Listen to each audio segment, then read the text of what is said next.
producteurs qui préparent ce spectacle, qui vendent ce spectacle à une salle, la salle, les artistes, les spectateurs qui viennent payent. Et donc, tout cela est calculé par le producteur en amont, avant même de discuter du cachet avec l'artiste. Bien sûr, un disque vient de sortir, le producteur va te dire, bon, comme c'est pour ta promotion, d'accord, mais la production, comme c'est pour ta promotion, eh bien, on va te donner un petit quelque chose, une petite enveloppe. Non, tu gagnes, je gagne, et on avance ensemble. Maintenant, il y a une chose qu'il faut dire par rapport au transport. Si Buts de Fer doit aller jouer à Korogo, eh bien, ce transport est à la charge du producteur. Si Buts de Fer arrive à Korogo, qui doit dormir, en fonction de la valeur du rang qu'occupe Buts de Fer dans la classe des artistes, eh bien, il sera logé dans un hôtel d'une, 2, 3, 4 étoiles. Là, c'est négocié en fonction de la valeur. Mais jamais on va te mettre dans un petit boui-boui parce que bon, tu es un artiste, ou bien alors tu vas dormir chez ma tante quand on arrivera à Korogo, j'ai ma tante qui est là. Bon, non, non, il faut être sérieux. Et d'ailleurs, c'est dans l'intérêt du producteur que de bien loger l'artiste. De bien loger l'artiste. Si celui qu'on doit aller voir en payant un ticket, si on le voit déjà au marché, au maquis et tout ça, je pense que l'intérêt baisse. L'intérêt baisse. Maintenant, avec la simplicité aussi de l'artiste, parce que l'artiste, il est libre de son choix, il peut lui-même décider d'aller au marché, faire des courses. C'est en faisant ce genre de courses que moi, par exemple, j'ai pu rencontrer au marché aux puces à Paris, que j'ai rencontré Georges Moustaki, comme d'autres aussi ont pu rencontrer d'autres grands artistes dans des magasins. Ça ne pose pas de problème, mais il faut que l'artiste soit toujours dans de bonnes conditions afin qu'il puisse arriver sur scène et donner son spectacle.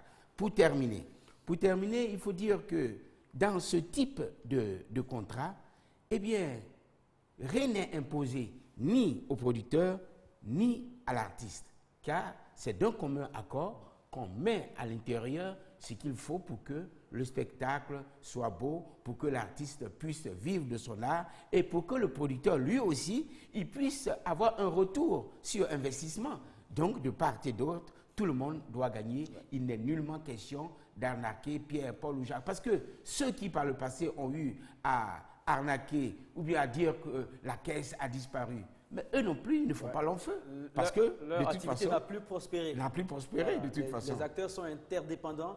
Si chacun informe, je vais dire, le bien-être de l'un entraîne le bien-être de l'autre. Exactement. Merci beaucoup. Bon artiste, bon producteur, bon public, bon show, bonne et belle vie. Voilà. La suite, le temps fort de la semaine dernière, Patrick, on s'était intéressé à la pièce manquante dans le développement de l'industrie musicale sur le continent africain. Vous avez suivi le débat ici avec nous. D'abord une opinion et tout de suite on va à l'élément. D'accord, on remarque que les Africains souffrent de l'ignorance, les artistes africains souffrent de l'ignorance et il est important de se cultiver, comme le disait Buts de Fer, de bien se former, de se cultiver, comme le disait M. Aubin Bonfeilly, pour véritablement percevoir ses droits qui lui revient en tant qu'artiste, bien sûr. On y va, on suit l'élément, les temps forts du plateau du mercredi 11 juin 2014. On revient tout de suite. La rythmique, c'est la base de la musique sur laquelle les autres instrumentistes vont venir s'ajouter pour fignoler le produit. Mais en studio, des fois et souvent, en studio, le son est gros, ça sonne bien. Le producteur qui n'est pas vraiment dans le métier, qui est un investisseur, quand il vient, il voit ça, il dit « Oh, c'est bon, c'est bon, c'est bon, c'est bon. Bon, maintenant, oh, ça suffit. » Et souvent, on entend à la place de la vraie voix de l'artiste, c'est la voix témoin. Parce que le chanteur doit chanter pour que les autres instrumentistes jouent. Mais c'est sa voix témoin qui passe parce que le producteur dit, bon, plus on reste en studio, plus il dépense. Alors il dit, c'est bon, c'est bon. Donc les œuvres bâclées, c'est bon. Voici pourquoi on arrive à faire des œuvres bâclées. L'industrie musicale désigne les activités qui contribuent à l'offre de produits musicaux obtenus par un processus industriel de reproduction. Le thème fait référence plus explicitement à la filière de l'édition phonographique parce qu'en réalité, il faudrait parler d'industrie musicale au pluriel car ça regroupe plusieurs activités de reproduction de la musique par le processus industriel, c'est-à-dire le processus physique que vous connaissez, les CD, et par le processus numérique avec la distribution de la musique numérique. D'accord. Il faut assainir chaque département. Au niveau des producteurs, il y a un laisser-aller. Il y a des fabricants de DAT qui se font appeler des producteurs. Et on a tous ce problème avec ceux-là. Quand vous dites DAT, c'est Digital Audio Tape. Oui, c'est-à-dire... Ça se fabrique. Voilà, ils prennent que 5 jours de studio et pour eux, ils sont devenus producteurs. Et ce n'est pas ça. Et l'artiste lui-même aussi, il faut qu'il soit formé pour qu'il sache en fait